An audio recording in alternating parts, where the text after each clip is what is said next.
Hello दोस्तों, कैसे हैं आप सभी। आप सभी का आज के इस बेहतरीन से सेशन में एक बार फिर स्वागत है। आप सभी को मेरा नमस्कार, आदाब, सत श्री अकाल। आज ये सेशन आपके लिए बहुत इंपॉर्टेंट है और बहुत यूनिक भी, क्योंकि इस क्लास में मैं आपको कोशिश करूंगा with in minimum time clock का पूरा कॉन्सेप्ट रिवाइज कराने की। हाँ जी, बिल्कुल बेस से लेकर के लास्ट टाइप के क्वेश्चंस तक। तो आइए समय को बिल्कुल भी व्यर्थ ना करते हुए सीधे टॉपिक पर चलते हैं। तो क्लॉक की अगर हम बात करें, यानी कि घड़ी की अगर हम बात करें, तो हर एग्जाम में एक क्वेश्चन इससे आता ही आता है। तो तीन तरीके की आपकी घड़ी में सुई होती है, यानी कि तीन तरीके की निडल्स होती हैं। कुछ लोग इसको हैंड कहते हैं, कुछ लोग निडल्स कहते हैं, कुछ लोग सुई कहते हैं। तो जब से सबसे पहले हम बात करें आवर निडल की, तो आवर निडल में क्या होता है बच्चे। आवर निडल आपका जो है एक तरीके से बेस अगर मैं आपको बताऊं क्लॉक का, तो आपने घड़ी देखी है कभी? घर में आपके टंग रही होगी सर, है ना। आपके घर में घड़ी टंग रही होगी और उस घड़ी पर ऐसे करके आपकी क्या होगी, मार्किंग हो रखी होगी, है ना। ऐसे करके आपकी क्या हो रखी होगी, मार्किंग हो रखी होगी।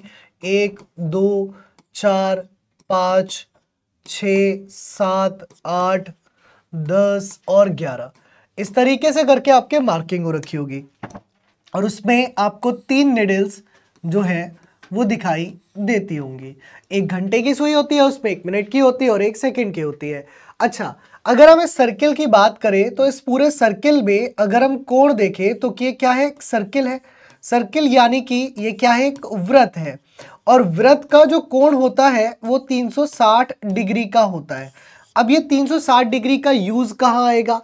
देखो, घंटे की सुई भी आपका गोल चक्कर लगाएगी, मिनट की सुई भी आपका गोल चक्कर लगाएगी और सेकंड की सुई भी आपका गोल चक्कर लगाएगी। तो तीनों पर हम बात करेंगे कि जब तीनों एक चक्कर लगा करके, मतलब एक पूरा एक सर्किल कंप्लीट करती हैं, तो उनमें क्या क्या कॉन्सेप्ट बनते हैं।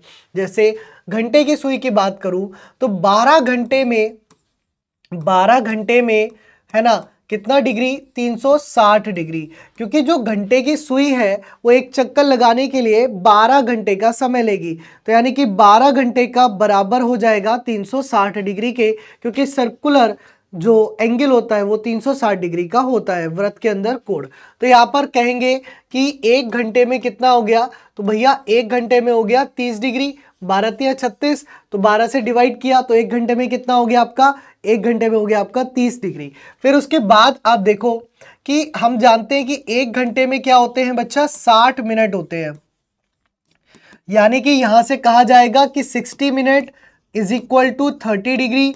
यानी कि आपका हो गया कितना, 1 मिनट में 30/60 यानी कि 1/2 डिग्री। तो 1 मिनट में कितना डिग्री, 1 मिनट में 1/2 डिग्री। फिर उसके बाद आती है बात क्या कि 1 मिनट में जो है वो 60 सेकेंड होते हैं।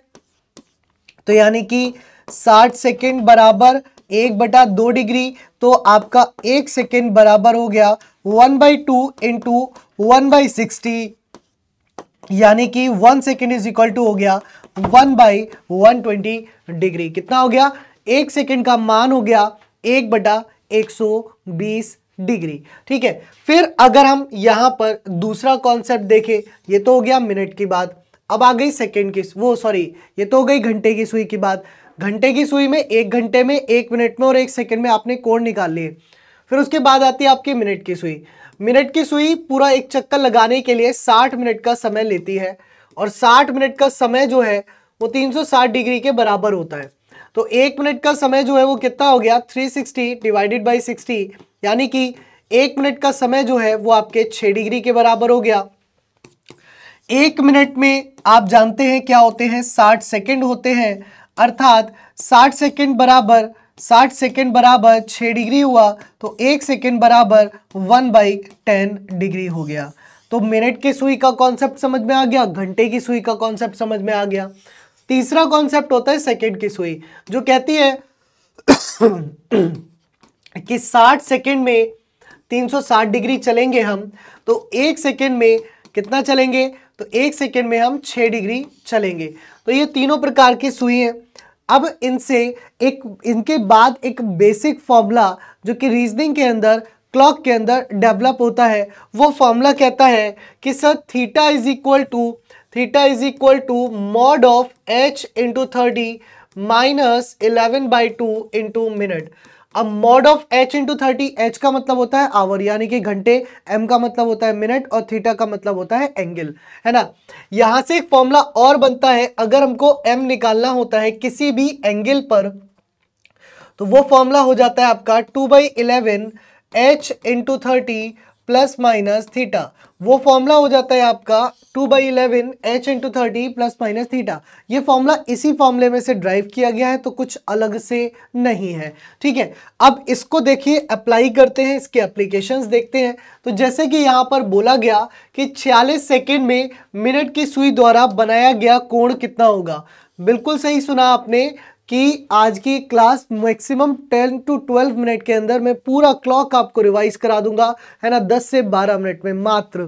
तो यहां पर बोल रहा है कि 46 सेकंड में मिनट की सुई द्वारा, आपको कॉन्सेप्ट देखना है 46 सेकंड और कौन सी सुई दी गई है। तो आपको दी गई है जिस प्रकार यहां पर मिनट की सुई, तो बच्चे इसका अर्थ हो जाएगा मिनट की सुई जो है वो 1 मिनट में 6 डिग्री का एंगल बनाती थी और 1 सेकंड में 1/10 डिग्री का एंगल बनाती थी। तो यहाँ पर 46 की बात की गई है, तो 46/10 हो जाएगा, यानी कि 4.6 degree will be the right answer. खत्म, ऑप्शन सी। अगला देखिए, नेक्स्ट है आपकी स्क्रीन पर। तो अगले क्वेश्चन की अगर मैं बात करूं तो नेक्स्ट क्वेश्चन यहाँ पर क्या कहता है, तो नेक्स्ट क्वेश्चन कहता है कि 56 सेकेंड में घंटे की सुई द्वारा बनाया गया कोण कितना होगा। आपने देखा 56 सेकेंड, लेकिन आप उसके आगे सबसे इंपॉर्टेंट पॉइंट कि कौन सी सुई आपको दी गई है। तो यहां पर जो सबसे इंपॉर्टेंट सुई दी गई है वो दी गई है घंटे की सुई।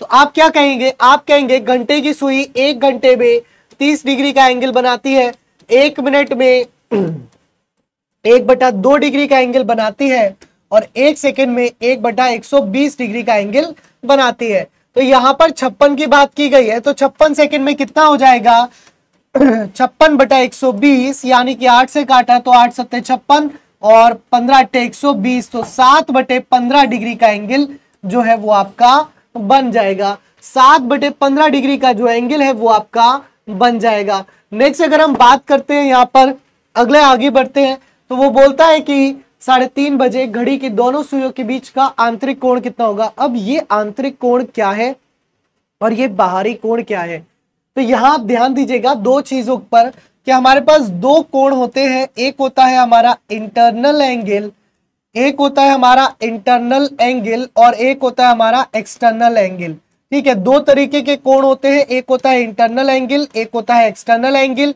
जिसमें अगर इंटरनल एंगल यानी कि ये कहलाता है आंतरिक कोण, इंटरनल एंगल क्या कहलाता है बच्चे, तो ये कहलाता है आंतरिक कोण। एक्सटर्नल एंगल क्या कहलाता है, तो ये कहलाता है आपका बाहरी कोण। ठीक है, एक्सटर्नल एंगल क्या कहलाता है, तो एक्सटर्नल एंगल आपका कहलाता है बाहरी कोण। अब यहां पर आप देखना हमेशा, बस आपको दो बात याद रखनी है कि ये हमेशा क्या होगा 180 डिग्री से कम होगा, ये हमेशा 180 डिग्री से कम का होगा। और यहां याद रखना ये क्या होगा, तो ये जो है ये हमेशा 180 डिग्री से ज्यादा का होगा। तो दोनों पॉइंट आप याद रखना, एक 180 डिग्री से कम, एक 180 डिग्री से ज्यादा। ठीक है, तो 180 डिग्री से कम, 180 डिग्री से ज्यादा। अब यहां पर पूछा गया आपसे क्या आंतरिक कोण, आपको फॉर्मूला लगाना है क्या, theta is equal to mod of H into 30 minus 11/2 into minute, है ना। अब आप जब ये फॉर्मूला पुट करेंगे तो क्या हो जाएगा 3 into 30 minus 11/2 into again 30। Solve किया तो आपका कितना हुआ 90 माइनस 2 से काटा 15 165। तो ये आपने सॉल्व किया कितना हो गया, आपका हो गया 75 डिग्री। तो आपका आंसर कितना आ गया 75 डिग्री, मतलब ऑप्शन ए। कितना आसान क्वेश्चन है, इस फॉर्मूले से आप करेंगे बहुत आसान है, एकदम रिवाइज हो गया होगा, बिल्कुल माइंड में स्ट्राइक कर गई होंगी चीजें। नेक्स्ट आपके देखते हैं, कह रहा है कि 7:30 बजे दोनों सुइयों के बीच कितना बाहरी कोण बनेगा। चलिए कैलकुलेट करके आंसर दे दीजिए जल्दी से। और मैं आपके लिए अब ऐसे बहुत सारे शॉर्ट सेशंस लेके आऊंगा जिसमें 10 से 12 मिनट 15 मिनट की क्लास में कंप्लीट चैप्टर का आपको रिवीजन हो जाया करेगा, ताकि जो स्टूडेंट्स की तैयारी भरपूर तरीके से अच्छी करके हो रखी है वो अपनी चीजों को बहुत अच्छे से रिवाइज कर सके। तो यहाँ 7:30 बजे की बात कही गई, यानी कि theta is equal to h into 30, theta is equal to h into 30 minus 11/2 into minute, है ना। अब देखो यहां पर h की वैल्यू कितनी हो गई 7 इंटू 30 माइनस 11/2 इंटू मिनट कितना हो गया, वो भी आपका 30 हो गया, 2 से गया कितना हुआ 15, तो 7 से 21 यानी कि 210 माइनस 165। अब ये आपने सॉल्व किया तो कितना हो गया, देखो 10 में 5 गए 5 बचे और 20 में 16 गए 4 बचे 45 डिग्री। लेकिन कई बार हम चकमा खा जाते हैं और हम इस बात पर फोकस नहीं कर पाते कि 45 डिग्री जो है वो 180 से कम है, और हमसे पूछा गया बाहरी कोण जो है वो हमेशा 180 से ज्यादा होता है, बाहरी कोण जो है वो हमेशा 180 से ज्यादा होता है, वो हमेशा 180 डिग्री से क्या होता है, ज्यादा होता है। तो इस प्रकार जब आपको ये 180 से कम आ गया तो आपको 360 में से घटाना होगा और आपका आंसर जो है वो हो जाएगा 315 डिग्री, अर्थात ऑप्शन नंबर सी। तो सी ऑप्शन जो वो कहलाएगा यहाँ पर बिल्कुल सही आंसर आपका कहलाएगा। ठीक है, आपको समझ आ रहा है, उम्मीद है। तो अगर ये सेशन अच्छे लगे इस तरीके के तो कमेंट्स में जरूर बताना, ताकि मैं आगे और इस तरह के बहुत सारे सेशंस आप लोगों के लिए लेकर के आता रहूं, है ना। नेक्स्ट इसके बाद एक बहुत प्यारा सा क्वेश्चन है, कहता है घड़ी में दोनों सुइयां एक के ऊपर एक कितनी बार होती है, 24 घंटे में, 12 घंटे में, है ना। तो आपको याद रखना है कि 12 घंटे में 11 बार होती है, और घड़ी की बात करेगा तो घड़ी का मतलब हो गया 24 घंटे, तो 24 घंटे में कितनी बार हो जाएंगी, तो 22 बार हो जाएंगी। ये आपको याद रखना है, बस हमेशा के लिए एक छोटा सा कॉन्सेप्ट है। और इसी प्रकार अगर वो कहता है कि कब 90 डिग्री का एंगल बनाती है, यानी कि 90 डिग्री के एंगल की बात की गई है, तो यहाँ पर दिखाया भी गया है। तो 90 डिग्री का एंगल प्रति 1 घंटे में 2 बार बनता है, केवल 2 बजे और 8 बजे छोड़ करके, 2 बजे और 8 बजे केवल 1 बार बनता है। तो इस वजह से 12 घंटे में 90 डिग्री का एंगल जो है वो क्या हो जाता है, वो 22 बार हो जाता है। और अगर बात करी जाए एक दिन में यानी कि 24 घंटे में, तो 24 घंटे में जो है वो 44 बार बनेगा।